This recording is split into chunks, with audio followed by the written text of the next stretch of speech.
姐铁憨憨，么么哒。众所周知，养猫最难的就是掉毛，而我家3只蒲公英那掉毛量唰唰的，所以羊毛毡岂不是既可以消耗猫毛，还能做点小礼物送给我粉丝，祝我早日千万粉丝，开上兰博基尼，坐向千万豪宅。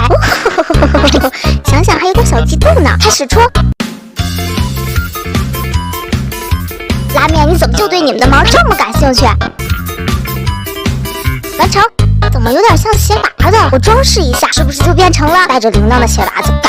黄色的是芒果的，白色的是毛豆的，灰色的是拉面的。来看看你们都喜欢谁的毛？芒果看来喜欢拉面的。拉面这是痴情一大哥呀。那毛豆呢？